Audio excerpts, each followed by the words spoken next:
Well, welcome, Misha.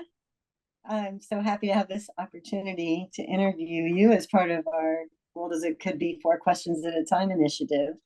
I think we met a few months ago when we were preparing for the HRE USA roundtable that we were doing on collaborating to create an inclusive democratic process in our country.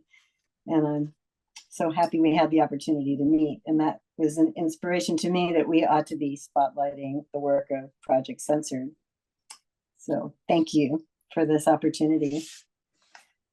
Thank you so much for the opportunity to be here. I really appreciate the invitation, the chance to share more of the work. I think the collaborations that you're putting together are so needed, so important, and you kind of alluded to the importance of it in an election year as well. So yes, good timing. I think so.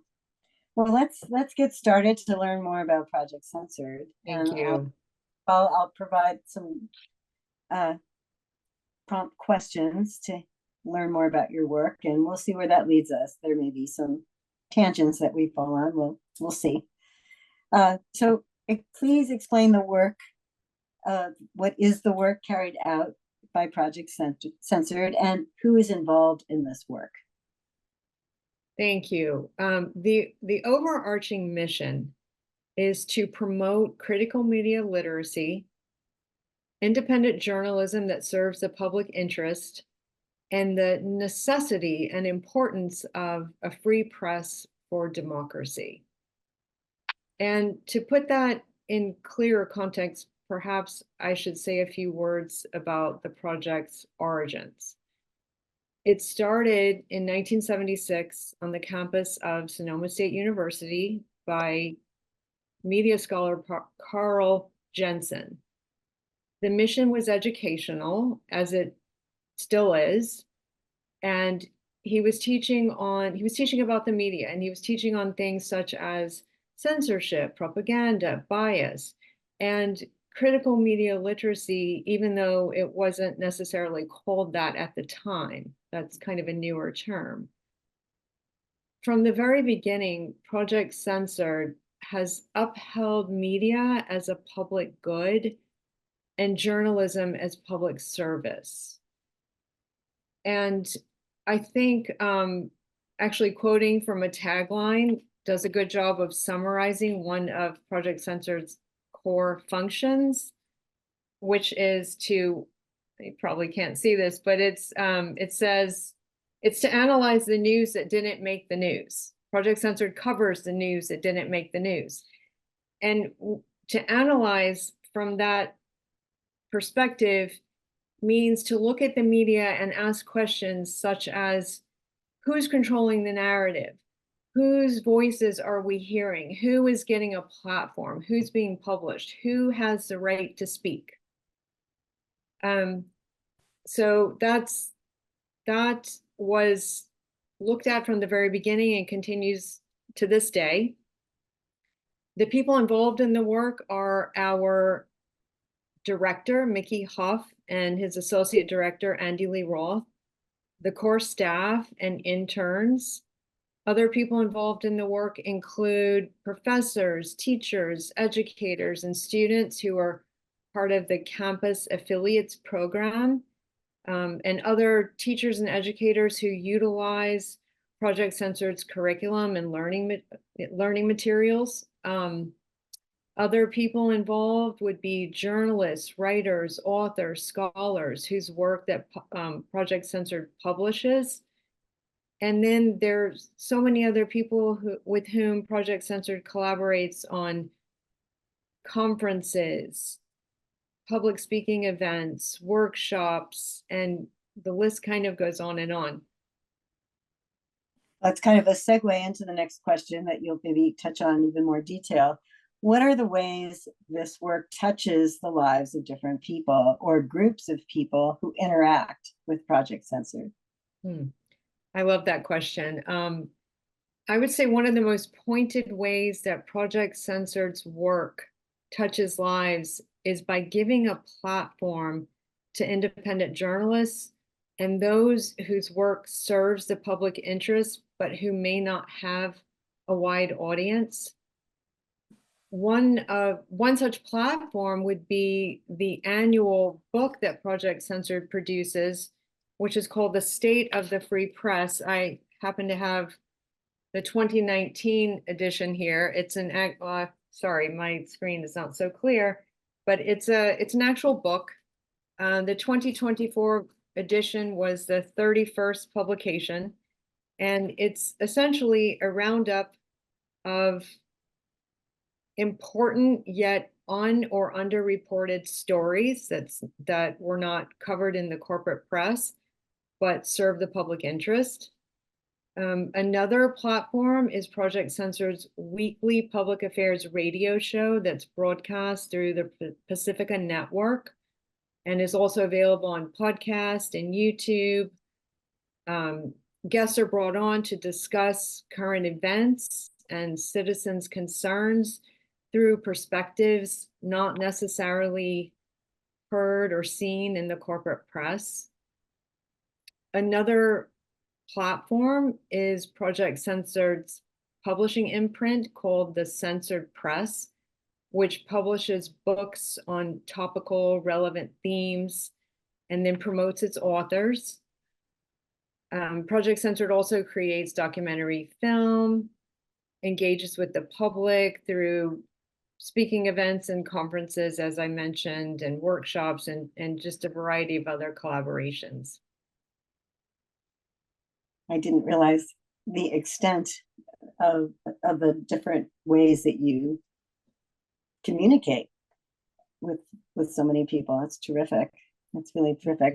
I need to make sure I'm on some of your publications or podcasts just to hear myself what you're doing. It's excellent. That would be great. Thank you. 48 years in the making. So in keeping with the idea, the work of the world as it could be is to bring attention to the Universal Declaration of Human Rights. And so I'd like to just pose to you, how do you feel the work of Project Censored intersects with the principles of the Universal Declaration of Human Rights and human rights education? Mm-hmm. That's a great question. And the first thing that comes to mind is Article 19, the right to freedom of information, opinion, expression. Project Censored's work directly supports and promotes that right. The work also corresponds to Article 26, the right to education. All of Project Censored's learning materials, curriculum, even the campus affiliates program is free. Also, we offer learning modules that teach at the intersection between critical media literacy and human rights education. So it's very blended. It's very pro-democracy, which of course incorporates so much of the Universal Declaration's rights. That's good to know. As we've perhaps even discussed, it's not always that clear how different arenas of effort connect with human rights and the principles that are spelled out by the UDHR. So thank you for explaining Project Censored connections. Well, what would you like community members and leaders to know about why the work of Project Censored is important and how they can help further this work? Thank you for that question. We believe that the right to and freedom of information underpins all other rights and freedoms. And certainly that's not an original premise. Other media advocacy groups and First Amendment advocacy organizations operate from that same view and really, I would say, appreciate and understand that the right to know is fundamental to a just society, to civil rights, to human rights, and to a fully functioning democracy. we also understand that we live in a mediated world. And so limits on information or a compromised press compromise human rights and democracy. And to sort of explain or say that another way, I'll refer to the work of former FCC Commissioner Nicholas Johnson, who wrote a book called Your Second Priority. The book argues that whatever is your first priority or concern or cause, media had better be your second. And I believe that premise also speaks to the essence of Project Censored's work, which appreciates the importance and enormity of our mediated reality and how that affects human rights and democracy. And we are always excited to share the work. Project Censored's website, projectcensored.org, has so much information available, including classroom materials, learning curricula, access to how to purchase books, how to access the radio show, how to access the social media channels. And always we are excited to invite educators to participate in the Campus Affiliates program. Can you explain the Campus Affiliates program just a little more? That I have to say, Andy Lee Roth, the co-director, that's really his program. He leads that up. I love to kind of open that door. So it's a program that is utilized on campuses across the United States, Canada, and beyond, actually in the UK and Australia now. It is learning material and exercises that educators can use. I was going to say in journalism programs and communication courses, but actually it's multidiscipline. It can be used in any course that is trying to communicate or teach on or strengthen critical thinking and how to look at the media, how to use the media. So there's one assignment in particular that is called the Validated Independent News Story.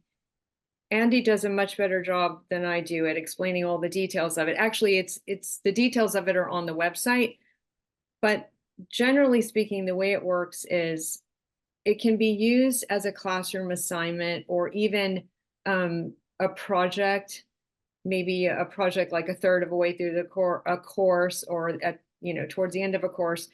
But the students have guidelines to follow. And the idea is the students look for important stories that are pertinent to the public interest, that are not covered or only just barely covered in the mainstream corporate press. And then they go through a process to validate that it's actually a legitimate news story that the public needs to know. Then they write up a summary, submit it, probably get graded on it. And then ultimately, when the student is working with their faculty, they have the opportunity to submit the story to Project Censored to be voted on by a panel of judges. And these are professionals, and it's an international panel of judges who are professionals in the field, scholars of media, to look at the stories, to fact check and make sure they're legitimate. And then we vote on the stories, on all the stories that have been submitted by students from across the nation or from Canada and elsewhere. Eventually, it gets filtered down to 25 stories that become part of each year's book. Excellent. So it gives students an opportunity to get usually their first byline. And then also the faculty who are working with the student everybody gets if their stories are selected, they get, their information is shared in this book. And then the book, after its initial publication in the hard copy, it then goes to an ebook and is available online. And also it gets shared through social media. So those who participate in the validated independent news story exercise potentially get a nice wide publication from it. Wonderful. But that outcome aside, the materials are all geared towards teaching how to analyze news critically, meaning utilizing their critical thinking skills, and which is why it can be used across disciplines. I hope I explained that correctly. Yeah, no, that's really helpful.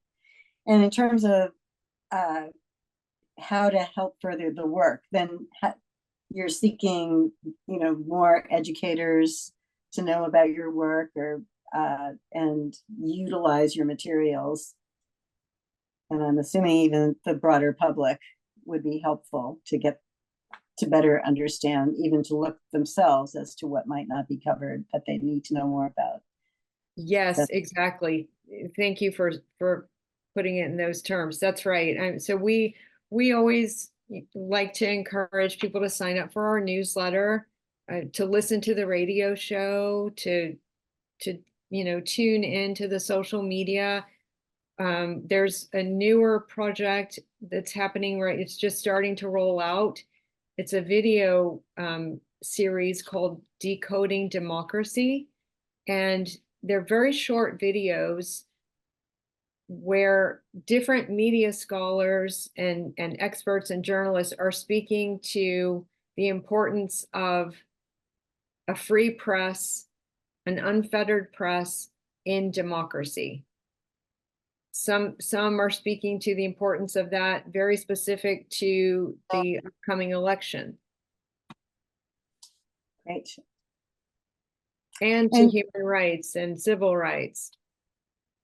Well, just a very brief, well, not really a tangent, but I'm about to work on a newsletter regarding the importance of public libraries to our democracy and access to information, because I've been concerned about paywalls that keep people from looking at articles when they're shared online and other mechanisms. And I'm curious, does Project Censored connect with public libraries, or you have any thoughts on the importance of them in terms of your work?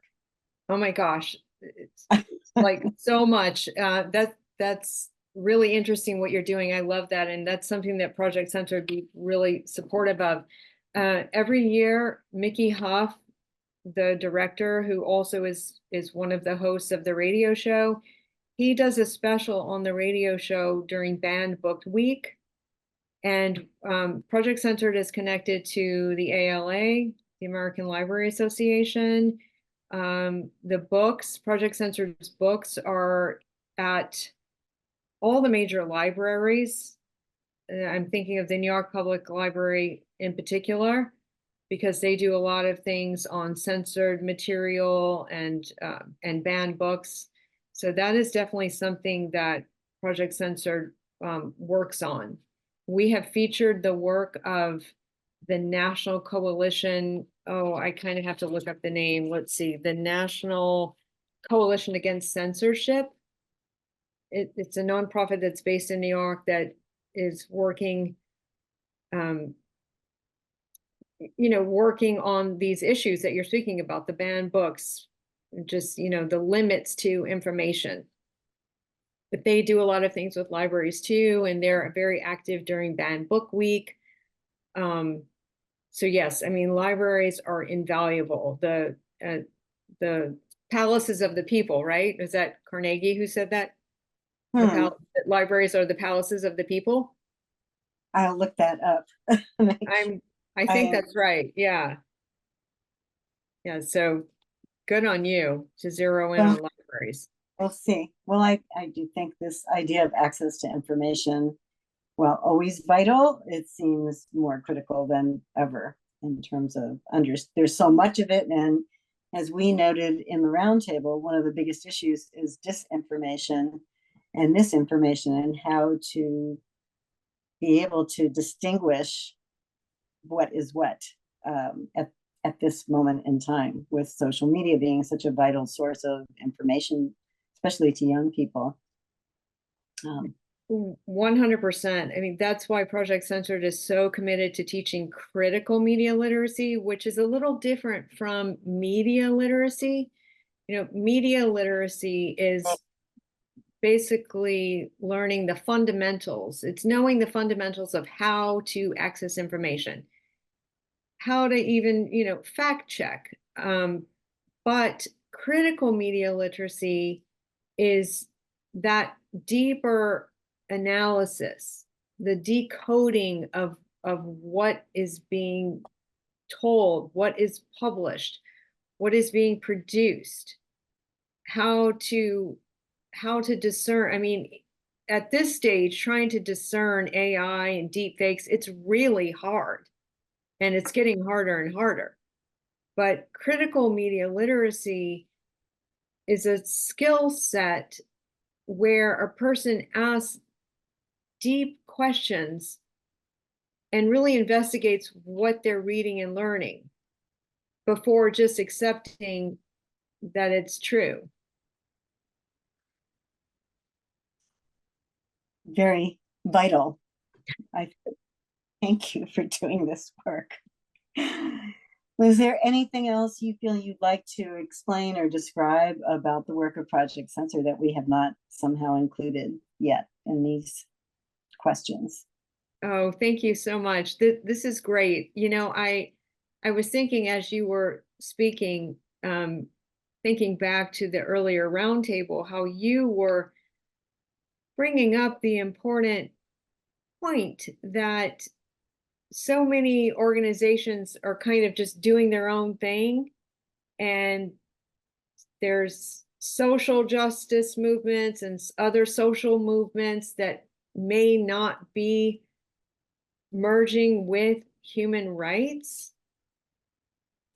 One thing that I feel Project Censored is doing a good job of is operating from that intersection, the intersections of social justice, social movements, education, human rights, civil rights, democracy, through the media.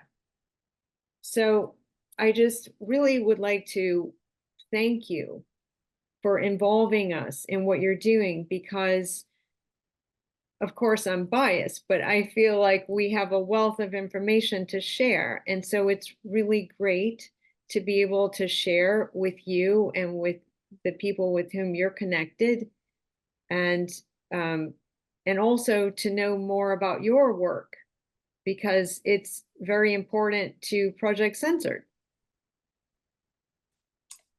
Excellent. Well, that's just what we're hoping for from this. Is I think collaboration is the way, and understanding our intersections and how we can actually amplify each other's work and build on it to really reach a broader group of people and encourage engagement around these different issues is I think it's important at any time, but particularly as we realize there's so much discussion about people are lonelier, people are disconnected, people are disengaged, that this is an opportunity to do something to counteract those other influences.